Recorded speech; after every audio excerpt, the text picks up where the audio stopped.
Hello, everyone, and welcome back to the That Was Stupid podcast, where we have candid conversations on taking chances and proving everyone wrong. I'm your host, John Seidel, and I'm excited to be here for another episode. But today's episode is a little different. We are doing some things just a little bit different this season, and that is, while traditionally our episodes are about people taking chances that ended up being great and proving everyone wrong, those people who at the time said, hey, that was stupid, you shouldn't have done that. We're also doing some stories that are really open and vulnerable about mistakes that were made. And so stories where, no, it actually was stupid. I did something ridiculous, dumb. I wish I wouldn't have done it. But yet, here's how it was redeemed, and here's how it turned out.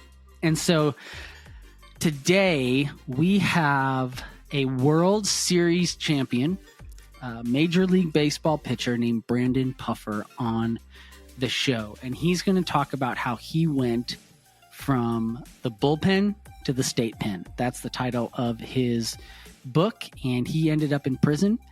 Sentenced to 5 years, I think was in for about 3.5.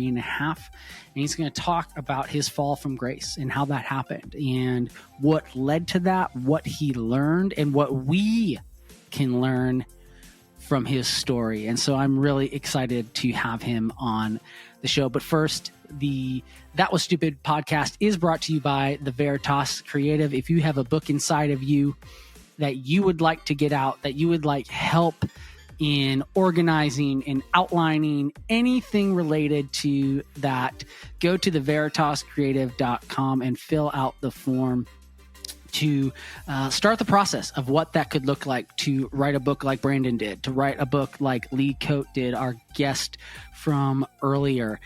They have books, there had books inside of them, and they got them out. So go to theveritascreative.com if you are in a similar situation.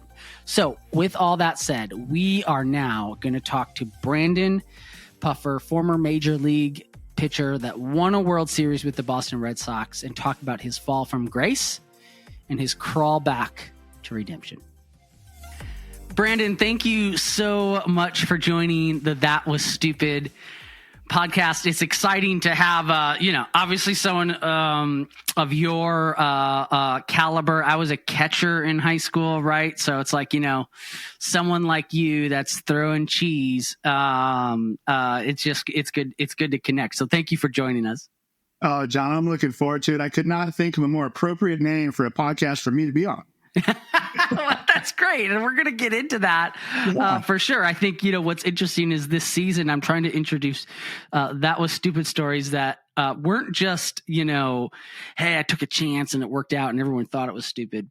But actual people who are like, no, you know what? I did something that I'm not proud of, and here's how the Lord redeemed it. So I'm excited for that. But first of all, just kind of give everyone a little bit of background before you get into the story, who you are, what you've done, and what you do now. Absolutely. Yeah. Thank you, John. So I'm just the guy that grew up in Southern California with two good parents, a younger brother that were very close, with a big dream of becoming a Major League Baseball player.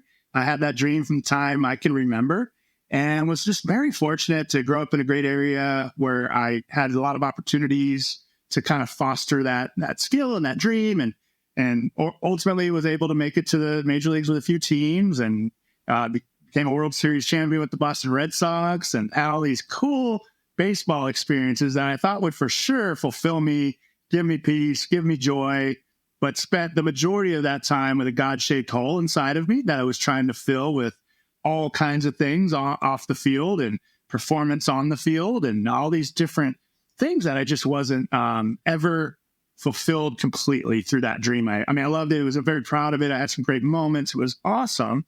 But then ultimately, a lot of those things I was chasing, trying to put inside that God-shaped hole, would catch up with me.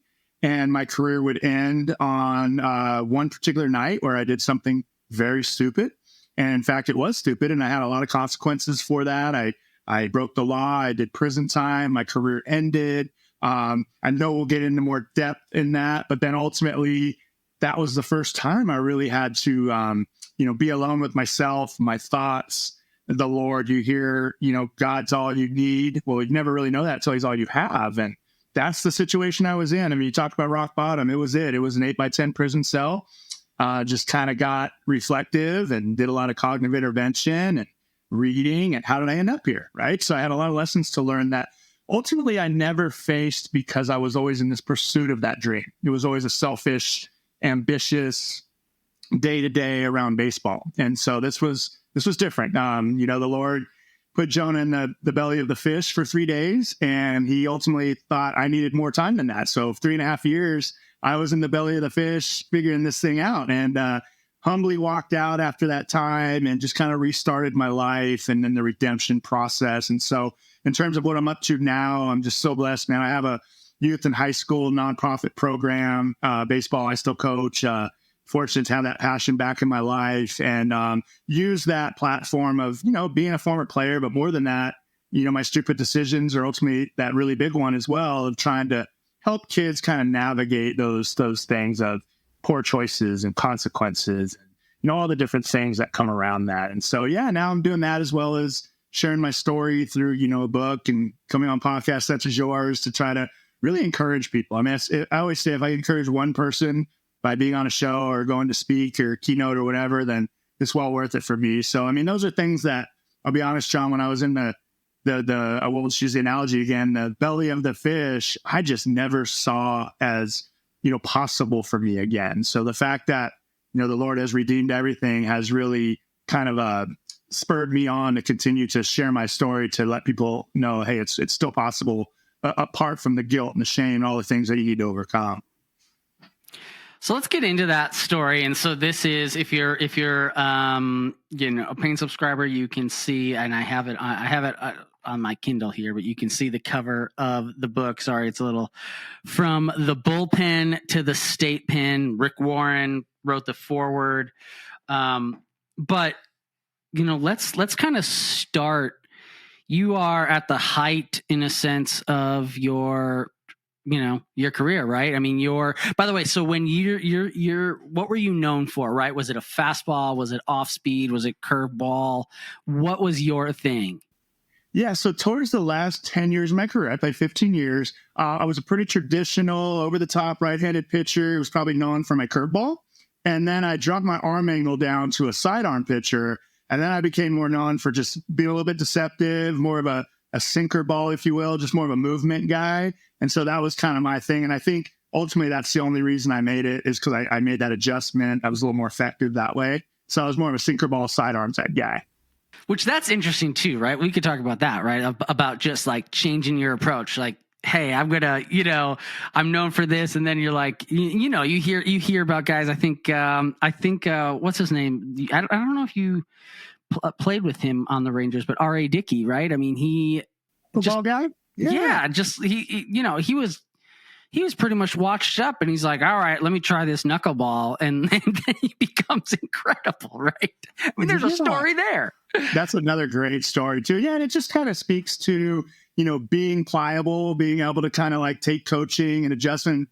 I can't speak for R.A. I think he was around the same point in his career. Where for me, it was kind of like, okay, you've done it this way 5 years now. You're still in A ball. You're not being very successful. So I would have been a little too stubborn if I would have not been, open to the idea. But I had a pitching coach that cared enough to go, hey, this could change things for you. And then to your point, I embraced it. And it really did. I mean, pretty quickly changed the trajectory of my career.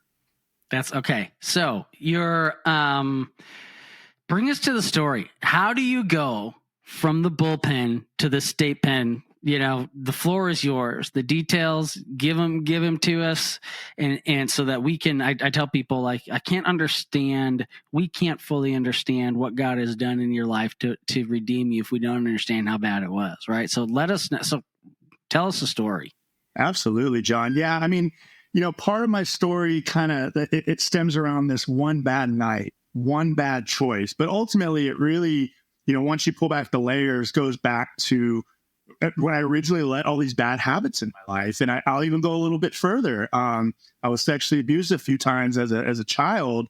And as a child, I didn't know how that was going to affect me or play out in my life. I had no idea. But ultimately, what I have seen looking backwards is, my father was alcoholic, suffered with, addiction and anger and things of that nature. Praise God, when I was in high school, he went to Celebrate Recovery, Saddleback Church, got sober. I mean, I watched his life change, and that was a huge part of my transition. My mom is a strong woman of faith, but always was. And so I didn't really relate or understand it. But when my dad changed, it was like, wait a minute, something's going on here with this God thing, right? And so I filed that away, and then just kind of moving toward adulthood, high school, all the way through that, there was always this parallel of alcohol, drugs, promiscuity was very much a part of my life. And I really think it probably stemmed from some of those traumas that I didn't understand and I just had never dealt with. And so, just kind of fast forwarding that, in 1998, 4 years into my professional career, I'm doing all the things off the field that I don't want to glorify, but that you can only imagine as it, just being out on the road and all these different things. It's all there for you, right? And so I'm partaking, and this is what men do, and I'm a ball player, and all those phony, fake, generalities that we fall into. And, ultimately I knew, when you really break it down and you're in your right mind and you look in the mirror, you can't fool yourself. And I knew right from wrong. I was raised well, and I just wasn't making good choices. And so in 1998, I gave my life to the Lord. I don't mean to just go right over that. I was like, oh my gosh, I went home. You went to, an adult group that me and my brother had gone to during the off season when I wasn't playing. We just kind of checked the box for my mom usually. And then, the Holy Spirit got a hold of me through a worship song, and I gave my life to the Lord that night. And ultimately, what was the song? Yeah, I always share it. And that was the first time I didn't. So it was "I Stand in Awe of You," right? And so we've all heard it, or if we've been in church and we're Christians. And it was "I stand in awe of you." And on that chorus, everybody would stand up. I stand in awe of you. And me and my brother would look at him like, weirdos, what are you doing? And then that particular night, it just got me. And I stood up and I raised my hands and I said the prayer. And man, it was awesome. I have the God bumps, the chills thinking about it. And, I thought, John, honestly, well, that's it. I'm going to go on and live like my mom forever and be perfect. And we got this now. And that would, I certainly was saved. I was sober, went to Celebrate Recovery. I wasn't, sleeping. I wasn't being promiscuous. I wouldn't do all the things that Christians don't do. I was kind of white knuckling it, like, no, we don't do this. And then 5 years after that, I separated from my first wife. Had kind of my first, I guess, adverse situation that was pretty serious. And now where does my faith lie? Like, where's my foundation now? And what I found there at that point is I was just checking boxes, and I was sober, and my career was going well because I was taking care of my body and doing all these things and getting rest. But then, my faith, and John, I would hear people come and give testimonies and talk about a fall from grace, or, I'm like, I guess I was religious more than anything. I'm like, I don't even get that. Like, how can you be a Christian to do that? It doesn't even make sense. It was that kind of attitude of just like, what?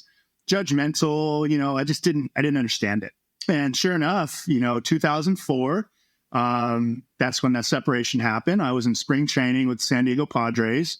And I picked up a drink again. After 5 years of being sober, I thought, you know what? All the little justifications in my head of, you're older now, you can handle this, just do it right. That whole game.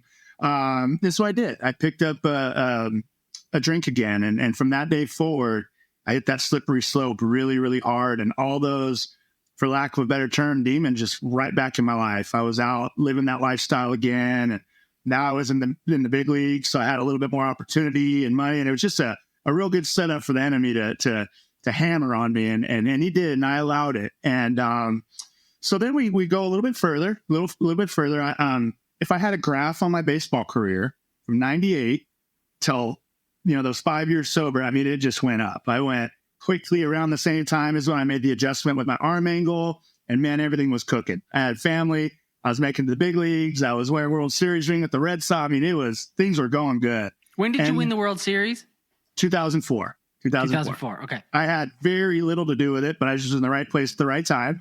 And just again, kind of like talking about like all these great things going on that are supposed to provide, joy and all that, some temporary happiness. And very proud moments, but never that like, this is what's fulfilling me. And again, just having that war and that battle of knowing what's right. And now I'm responsible for that because I know what's right and not doing it. And it was just a miserable way to live. And so, gosh, I ended up kind of like having, my career kind of started tapering down again. I'm getting a little less big league time. I'm back and forth to AAA and all these things are happening in my career. I'm a wreck off the field. I'm making poor decisions and I just had no peace at all. I mean, I was just really fighting myself, to be honest with you. And, gosh, in 2007, I know I'm kind of jumping around, the Texas Rangers reached out to me and said, "Hey, Puff, we've got a role in Frisco, Texas. It's our AA affiliate. And I don't know if you've seen Bull Durham, but it was exactly that. It was Crash Davis. He was an old guy, had a little big league time, and he was going to go back and mentor these young minor league guys and teach them how to be pros and love on them." And I'm like, man, that's perfect for me. I love it. So here's the irony, by the way. Yeah. I live in Frisco, Texas. Oh, right? Like, really? Yeah. I don't know if we talked about that, but yeah. Literally the affiliate, which is a double A affiliate now. Was it triple A back then? It was double A then. No, it was okay. double A. So double A, Frisco Rough Riders, right? Yes. Like is literally right down the street. I pass it almost every day. So this is funny. Fun. It's funny. Yes. Awesome area. Love the area. Collin County was wonderful. I loved everything about it. And I relished my role. I mean, I loved being that old guy, taking the young guys under your wing. And it ended up being guys like Derek Holland, Elvis Andrews, Chris Davis, just all these just guys that ended up being studs. Yeah. And, I was the leader. I was the leader of the team. I was the chapel leader for the team. I was all these things, but I was still just so at war within. And like, they would ask me to go out with them all the time. I'm like in my early 30s. They're 18, 19, 20. And they're going, "Puff, we heard you used to be fun. And you're, like, come on out with us," and try to get the old guy out. Right. And I wouldn't do it. I wouldn't do it that first season because I just knew. I was like, but at the same time, I also wasn't living the way I should have been. I would go out on my own and live that double life. And they'd come in telling their stories. And I'd act like, "Oh, I'm the chapel leader. I don't even want to hear those stories." But meanwhile, I'm going out and doing my own thing. Right. And so, gosh, again, talking about just, raising your hand and saying I'm struggling, I didn't want to do it because I was the leader of the team. And I would be selfish. That was my mindset. So fast forward, 2008, I go through 2007, love the role. 2008, they offered to me again. So absolutely. And the whole thing here was, hey, we're grooming you to be a coach. You got a little bit more time where you can pitch and kind of keep living this dream out. But ultimately, when you're ready, we're ready for you to coach. And I'm like, no, I'm not ready. I can still do this. And so I go back in 2008, same role, just loving it. It was awesome. But again, stuff went off the field with my choices. And gosh, towards the end of the season, it's Friday, September 13th, where right towards the end of the season, middle of the championship series that we had qualified for. All the guys are going out. It's a Friday. I'm driving into the ballpark, John. I remember like it was yesterday. And in my mind, it was, you know what? What's one night? These guys have been so fun and they've been working on me. And you know what? I'm going to compromise just one decision, one choice. I know it's not right, but I'm going to do it. And I'm driving into the park. And I immediately felt small, still voice go, "Don't do it. Bad decision." I'm like, oh, no, we have a choice. Do we listen to that? Or do we just kind of go on as, oh, it's one night, no big deal. And then I honestly felt like I heard, as a matter of fact, when you get to that ballpark, you need to go in and tell them you're really struggling. You're going down a dark path. You need to get help. And again, my mindset went right to, I'm not going to make this about me. We're in a championship series. I'm a leader of the team. No way. Not doing that. Not going to be a distraction, which could have ultimately saved a lot of headaches, right? And so go in, play the game Friday. Like I said, this is my 15th season. I'm a routine guy. This is just like every day of my career. And we go out, do all the things you can imagine. I black out. I wake up on September 14th at a jail cell with an orange jumpsuit on, and I had committed a crime. And our clubhouse manager, named Brandon Boyd, he's now the big league manager for the Rangers up in Arlington. He was there to bail me out. And I said, "Boyder, what the heck's going on, man? What happened?" And he gives me the paperwork, and I'm like, I'm trying to piece this thing together in my mind. And I'm just like, man, this is to the point of your show, like very stupid, but like still didn't really click. It was like, okay, I was being dumb. And I'm just going to go into what I did right now, John. I don't always, but I think it's important for this show. And based on what I shared with you leading up to this moment, like, how could you put yourself in that situation? But if you look at how I lived prior to that, I think it really tells the story. I was an all or nothing guy, John. If I go out, I have no off switch, something's going to happen or I can't go to sleep. I pitched on Adderall, which is not a good combination when you're drinking, and my motor just would not turn off. And these guys told me, Brandon Boyd, my pitching coach, Terry Clark, they had seen me out that night. And they said, hey, man, come home with us. You're not in good shape. This isn't good. They think it's funny. The players think it's funny because you're having fun, but they kind of thought it was sad because they were like, this is a whole different version of you. And surely it was. And so I went back to their apartment. And I had stayed in that apartment complex the year prior with my family. And there was a young lady who had a daughter that we would see all the time. We watched her daughter. We babysit. Her daughter's name was Morgan, same as mine. And man, we were just there for them. And she would always say, come out and hang with us. We're having parties. Come hang. I was my family. No, we're good. And something in my mind that night was like, oh, she was always having parties. I'm not ready to go to bed. I'm going to go see if she's having a party. And my buddies tell me to this day, I remember they were going, just go to bed. No one's having a party. Just go to bed. So eventually they say, hey, you're grown. Do whatever you need to do. And about 3 a.m, I walked out and I went and found that apartment. And my intentions weren't good by any means. They were to try and, for lack of a better term, hook up. But they weren't bad. Like, I want to go try to make someone do something against their will. It was just this weird, like, I lived this way. Surely she's going to be okay with this. Again, so stupid. But at the time, in that frame of mind, knocked on the door. Were you married at this time? I had gotten back together with my wife. So yeah, again, just awful intentions in terms of a married man on the road going out and making this decision. Terrible by all means. But in terms of the criminal aspect, I was like, oh man. But here's what happened. I went, no answer, 3 a.m, of course. I opened the door, it was unlocked. Stupidest decision of my life right there. Walked in and tried to get in bed with this young lady. She was 27 years old, single mom. I completely ruined their sense of safety, peace. That's the part that drives me nuts. I have 4 daughters. I'm married. The only thing I remember about the night was her scream. Like, this man just tried to jump in bed with me. And I jumped up, ran out, jumped down some stairs, was arrested shortly after. And another thing I'll never forget other than her scream was her daughter had once said to me when we were watching her, she said, Mr. Plover, I wish I had a daddy like you. And it's just the fact of like, here's a young lady, like I'm a good father. I'm trying really hard to help them out. That on this particular night in that frame of mind, I really stole just a lot of security for them. So what ended up ultimately happening, John, it was a long way of getting there, was I got burglary of a habitation. I went in uninvited with the intent to commit sexual assault. And that was a hard pill to swallow. And even, I went the next day. I pitched in the rest of our series. I didn't tell anybody. Thought it would kind of get swept under the rug, to be honest with you. Went back home for the off season, and then a media relations guy from the Frisco Rough Riders called me and just said, hey, Puff, how's your off season going? How's everything going? And he said, did you get in some trouble here, kind of towards the end of the season? And I said, yeah, I did. How'd you know? So, well, a media syndication called and asked me questions about it. And if they did, I wanted to give you a heads up. It means they're probably going to run a story. So sure enough, sent a message out to my family. Hey, I'm really embarrassed. I'm sorry. Did something really stupid, and you may hear about it. And so it came out very public shortly after that. And that was when it was like, okay, it's time to face the music. What happens in the dark will be seen in the light, and it's your time. So, I had to walk through that whole process after that. I had 9 months out on bond. Obviously, baseball was no longer, teams were calling. I said, I got to figure out my life. I don't know what's happening.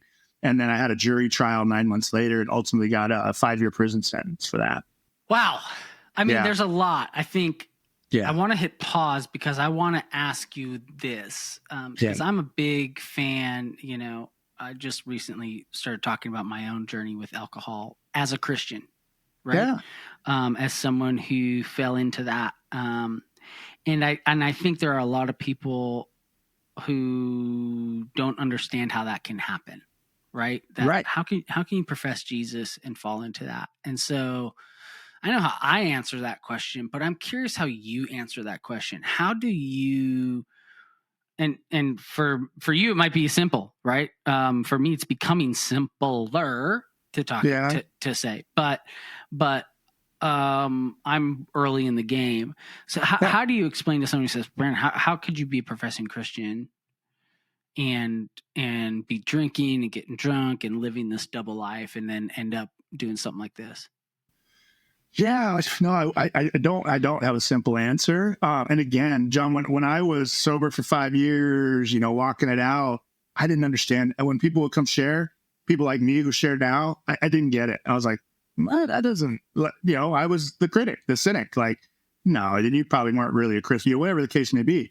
The biggest thing I know now is if I'm not super intentional with every single day in my routine, being in my word, my prayer life, meditation, and, my working out, doing all these things, it's really, it can get away from me quicker than I think. Like, they say it's kind of a slow fade, but you don't really think about it until you're there and you're like, and then you look back and go, oh, I neglected all these things that allowed me an open door for this situation to happen. For me, it was 5 years sober. Oh yeah, I can have a couple beers. That'll be fine.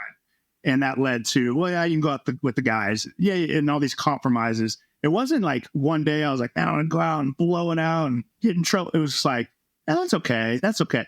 And I mean, ultimately, I just kept numbing myself rather than thinking about it and talking to the people who would have my back and help me and get me help. I would just numb it over and over and over. And then I had baseball that helped me because, when I was at the stadium, I didn't have to think about anything. And then I would go drink to come down or take, pills or whatever. And I just never dealt with it. And so, gosh, I mean, here's what I know now. I'm 17 years sober. And if I just all of a sudden decide, man, I don't really need to read the word. Do I need to pray every day? Maybe I can go have a drink. I'm in that same situation quicker than I can blink my eyes. I mean, that's one thing I know now is I'm able to say to people like, hey, I'm not, hey, I have a brother, came up in the same exact household. He can go drink socially, have no issues. No problem. Me, I can't do it. And so just knowing yourself, not allowing yourself to go down those paths. Gosh, I'm not, I don't judge anybody else. I know pastors who drink and they do fine. I know for me, and it could be anything. It doesn't have to be alcohol. It could be anything. I mean, promiscuity. If I start allowing myself to look at things I'm not allowed to look at, or shouldn't be looking at, it doesn't take long for me to be right back to that wretched, I mean, gosh, I'm talking about myself here, just scum of the earth who you don't want to be around because it can get really ugly up here. So that's the best way. I don't know if that answers it, but best thing for me was like, hey, I neglected and let go of some of those things that are super important. And it doesn't take very long for me to get my mind to start working on me and compromising and making poor decisions. So that's just something I'm gonna have to be intentional about the rest of my life.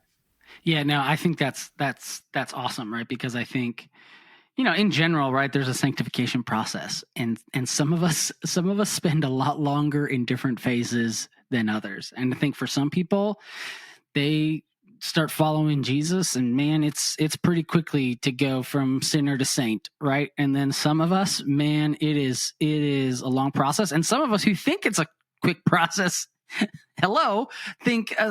realize that no, we were stuck, way longer in this other one. And what you said about drinking, I think is just so important. That's mine. It's like I have family members who, man, they can handle it. And what I realized is I can't, right? And to your point, a slow fade, that's literally one of the chapters in my new upcoming book. Just talking about how you get there. Because you're right. It's not like you wake up one day and say, I'm going to commit sexual assault, right? Or attempted sexual assault. Like, and I posted something about this yesterday. Like, the decision to cheat on your wife doesn't happen that day. It happens in the hundreds and hundreds of small compromises leading, in the years leading up to it. Right. And I think that's kind of what you're saying is those small compromises. I'm not going to be feeding my soul. Right. And when I'm not feeding my soul, it's empty. And when it's empty, I start putting other crap in there. Right. Let's get back to the story then and say, let me ask you this. So you get convicted, right? Do you get divorced then? And then you end up in the pen, or like what, like pick up the story there. Sure. Yeah. So got home for my off season, still married, all that good stuff. got the news. Obviously, that didn't go over real well. But my wife stuck with me. And I'll be honest, John, like we had a very toxic relationship. Long story that we don't have time for, but it just was one of those things where it was almost like that gave her the ace, like the ace in the hole. And now you got the trump card on me. And it was rough. And so she came to the trial with me, had to show support, which was very, very nice, very kind. I appreciated that. I went through a 3-day trial, which was surreal in itself, right? At the Collin County Courthouse there in McKinney. You've probably driven by it. I've gone and coached tournaments since and driven by it. And Nolan Ryan came in as a character witness. My manager, Jackie Moore, had this great, plan of, hey, whatever we could do to stay out of trouble, let's do that. He's never been in trouble. He's been a good, done all these things. And so we went in and I didn't know what to expect and hired a big attorney, all that stuff. And ultimately that 3-day trial was tough. I mean, that was a really surreal, hard, from the first day I walked in, they said the state of Texas versus Brandon Buffer. It was just like, I've seen this stuff on TV shows. I don't know how I landed in the middle of this thing, right? Find my choices. So did that. On the last day, they came out and said, we've got a decision. And at this point, my attorney kept saying, well, here, let me back up. So I didn't look online hardly at all. Because once it went public, I was just so embarrassed. It just was so shameful. And, my kids and the whole thing, I just didn't really want to look and read about it. But one day, I just wanted to know, like, okay, what are people seeing? Like, what are they reading?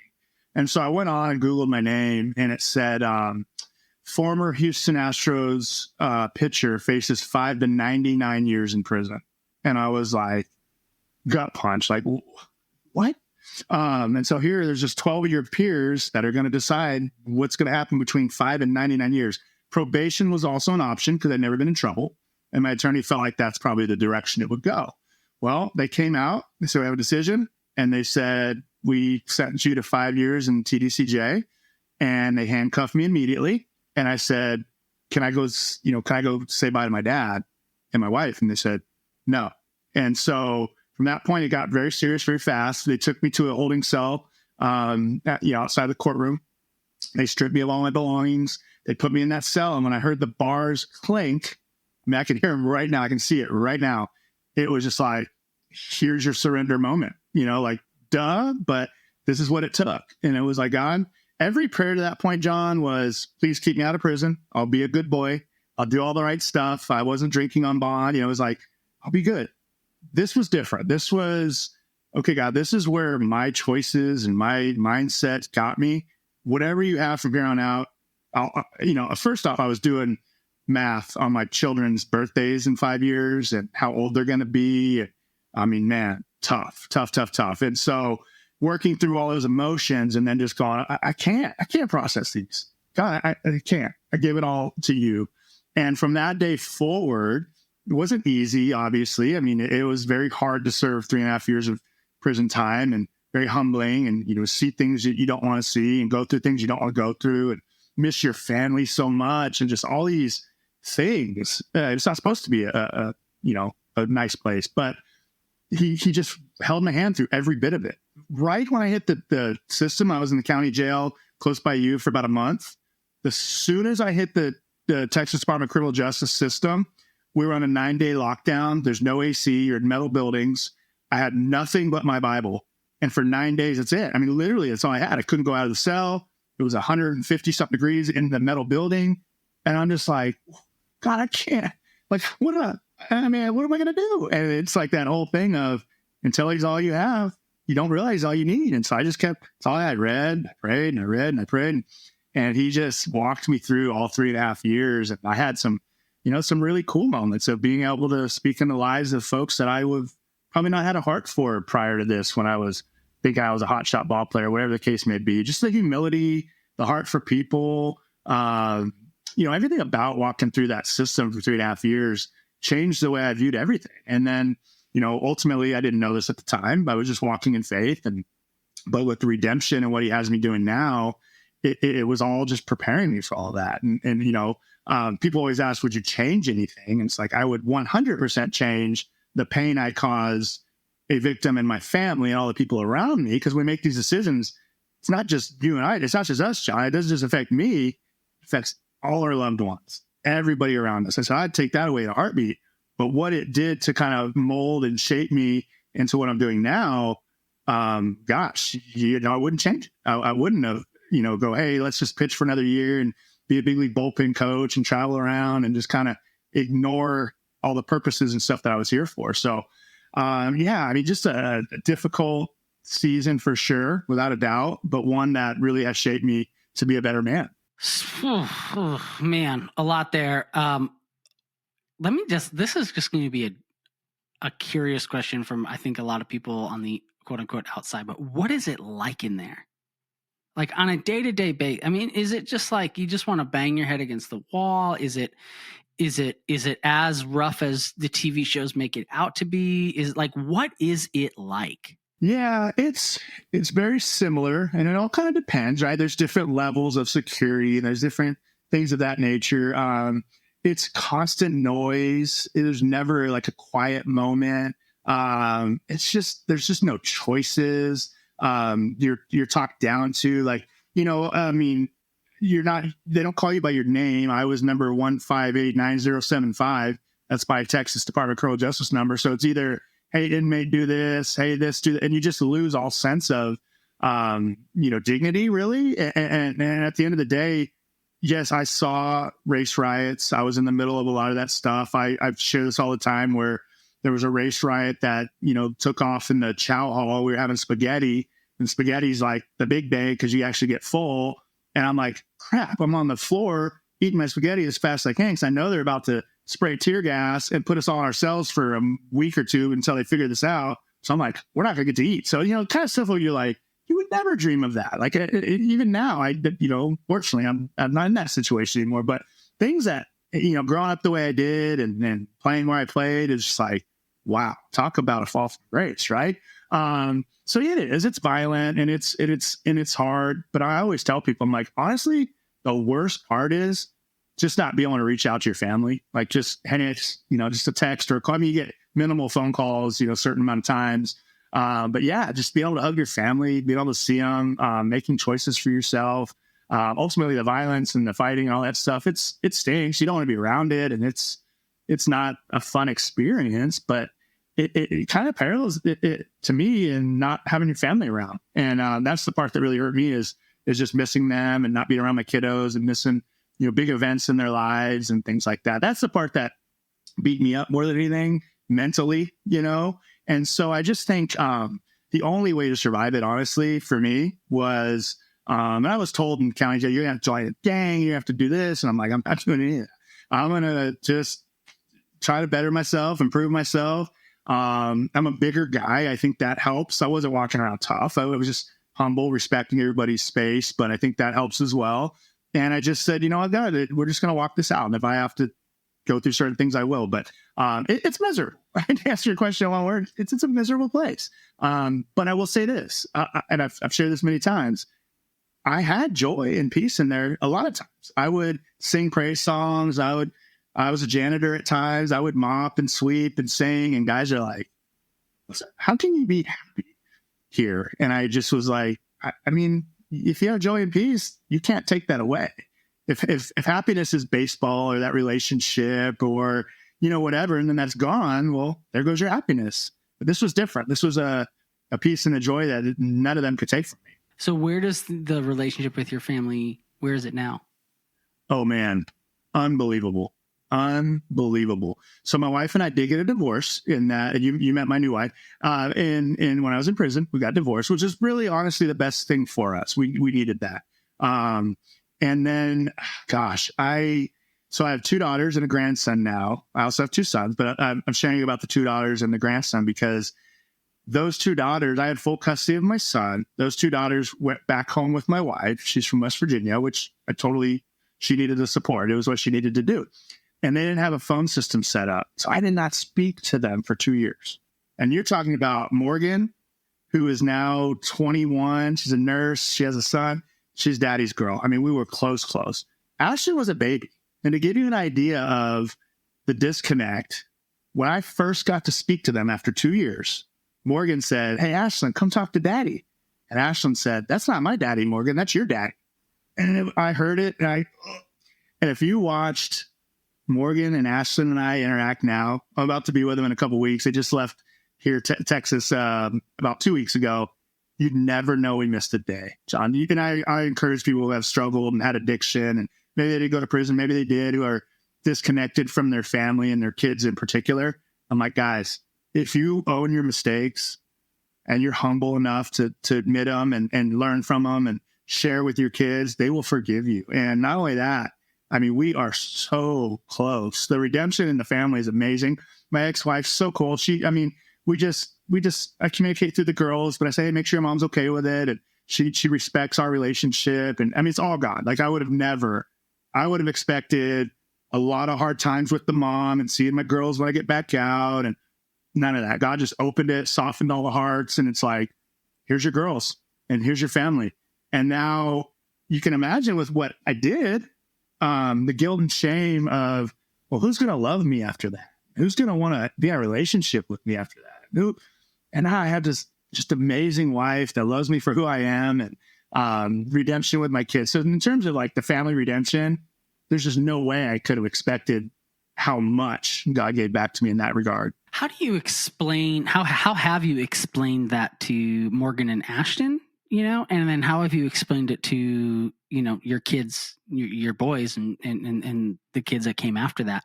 How do you explain what happened, and even just that difference in your life? Yeah, what I have found is just being super transparent about it, just vulnerable with everybody. I mean, with just getting ahead of it, because I know it's there. Like it's looming, it's kind of lingering. Like, hey, you went through this thing. But the further removed we are, kind of the less it pops up. But it'll follow me forever. There's no doubt about it. And so I'm open about it. I just, I'll share about it. I'll say, hey guys, you have questions about it. And normally it's just like, no, we don't. We're good. We know who you are now.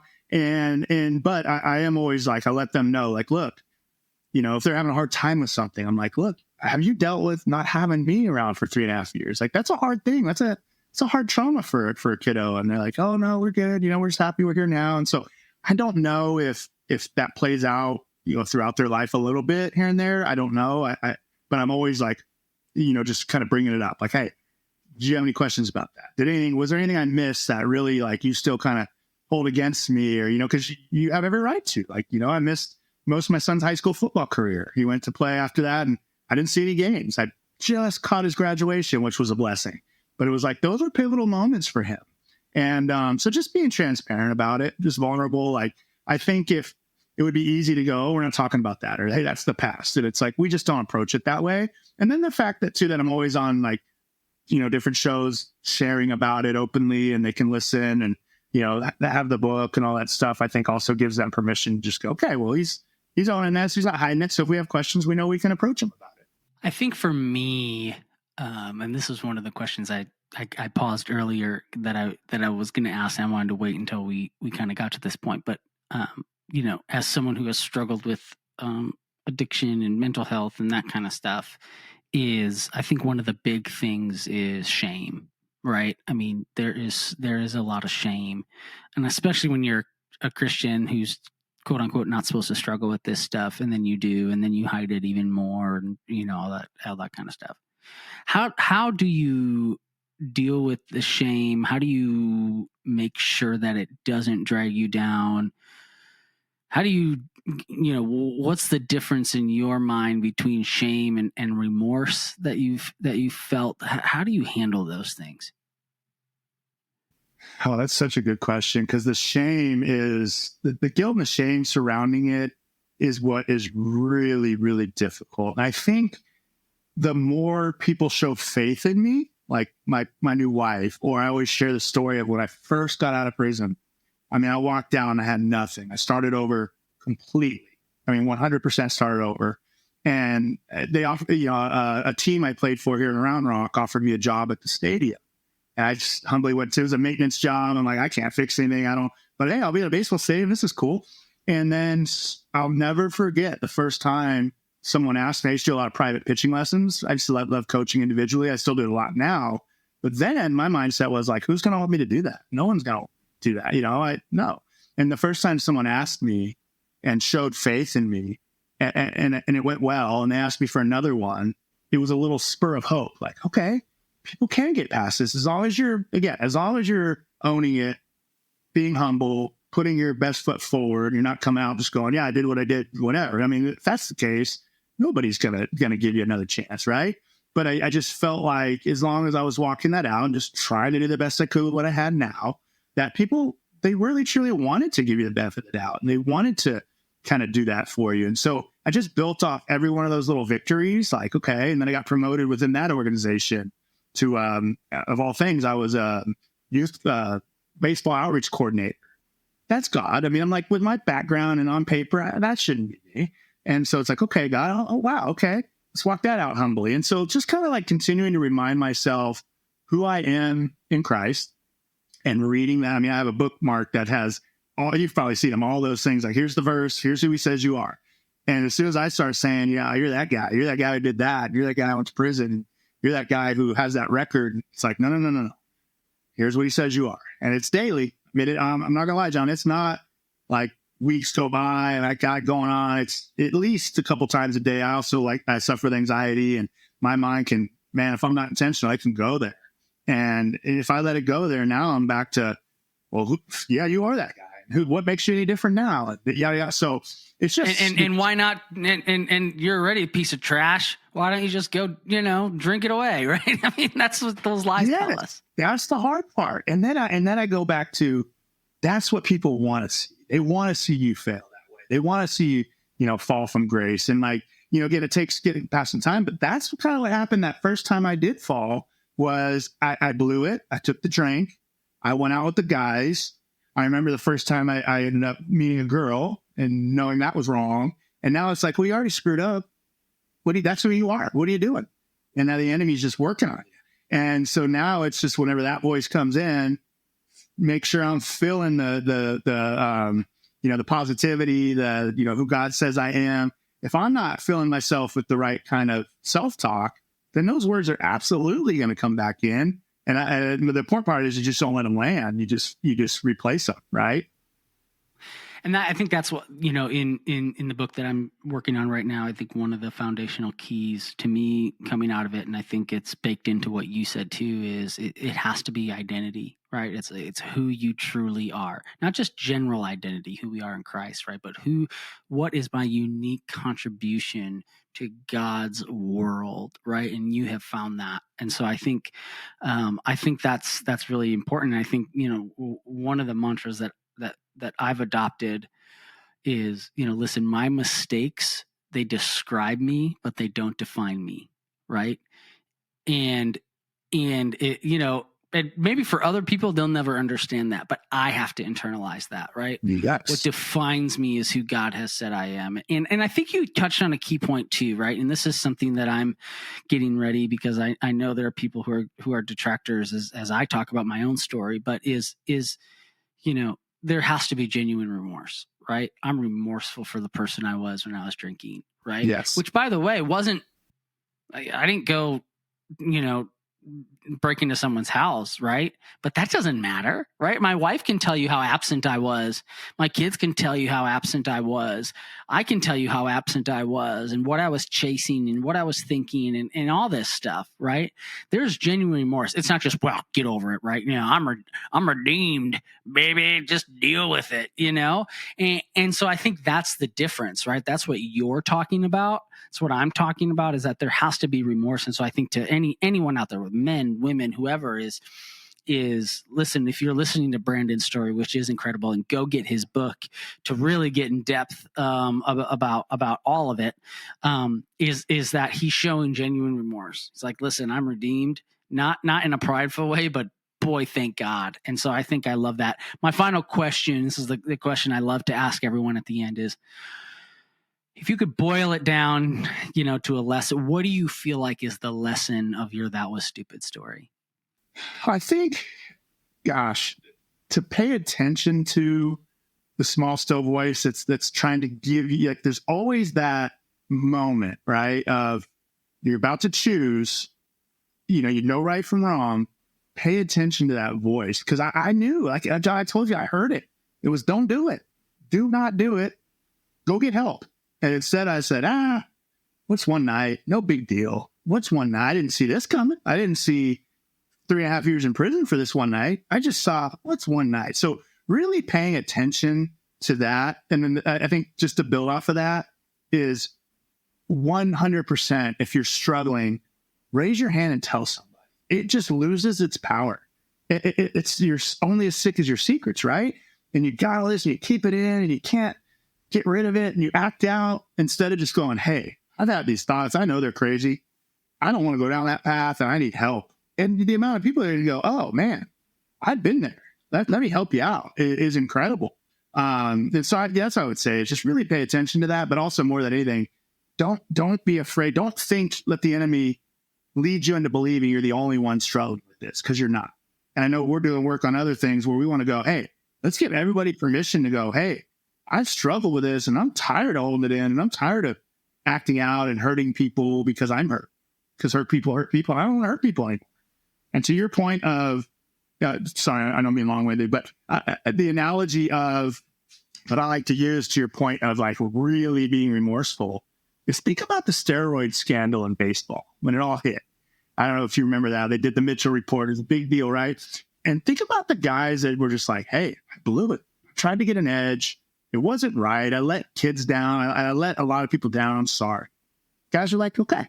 But the guys who are like, no, not me. I did not do it. They're still paying for that in different ways, be it not being in the Hall of Fame or whatever the case may be. It's like, we've all blown it. Just raise your hand and say, messed up and I'm remorseful, and then repent. You got to go the other way and change the behavior. Otherwise, everyone's like, oh yeah, you came out and you're good, but you're drinking again and you're chasing, you're doing all these things, right? And I think one last point is your point about God's purpose for you. If it was just about us, it's like, you know what? It's just me. Whatever. Why not go do this? But now God's entrusted me with my kids again and kids I coach and mentor.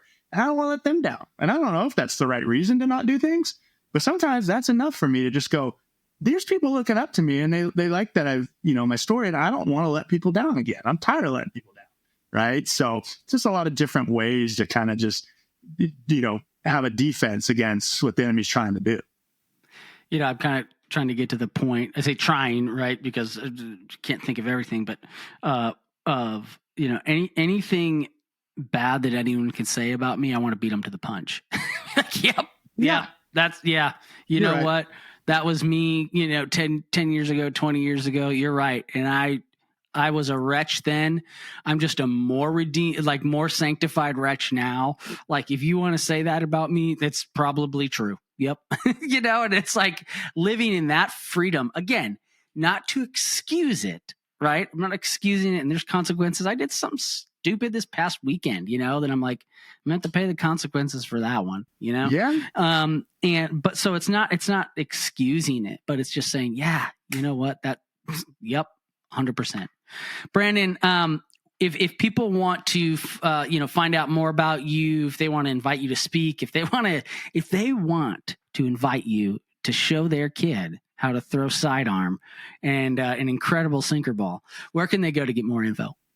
Yeah, John, Coach Puff Positive is my website, Coach Puff Positive. And then that'll lead you to Twitter and Instagram, all the social stuff. And if you want to check out the book From the Bullpen to the State Pen, that's on Amazon. I think there's a link on the website as well. So yeah, Coach Puff Positive is the best way to get a hold of me. And if you just want to interact or you need encouragement or whatever the case may be, that's my website. Awesome. Well, Brandon, thank you so much for joining. That was stupid. Thank you for being open and honest. Like you said, I'm a big fan of radical vulnerability and what it does. And you've embodied that for so many years. So thank you for just being an example of that. We really appreciate it. Oh, my pleasure, John. Thank you for having me on. I really appreciate it.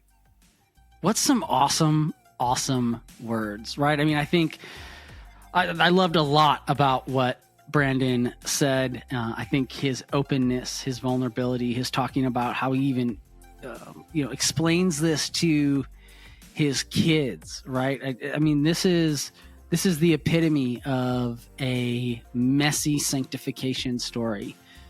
As you guys know, I am a big fan of messy sanctification, right? Now, I wish it wasn't so, but I think a lot of us have messy sanctification stories. Brandon's is messy. And I think he is a living example of the fact that God can still use people who make really awful, stupid, dumb, boneheaded mistakes, and he can redeem them and use them. And so I hope that's what you take from his story, but especially that aspect that he talked about, that, listen, the decision that he made that winded him up in prison, it wasn't made that night. It was made in the small compromises that he made up to that point. And I think that's important for all of us to remember. It's important for me to remember. And so I hope that you take that away. Listen, if you like That Was Stupid, if you think that the stories that we are telling on this podcast are worth sharing, well, do just that. Please share it. But also like, subscribe, and rate. Rating is a huge thing, and you can do that on Apple, on Spotify. If you're watching this, if you are a paying supporter and you're able to watch this, hello, go ahead and share this as well. Would love to grow our community. And if you have any ideas or guests that you would like to see on the podcast, you can send them to ideas@thatwasstupid.show. You can also email me at john@thatwasstupid.show as well. Until next time, we'll see you soon.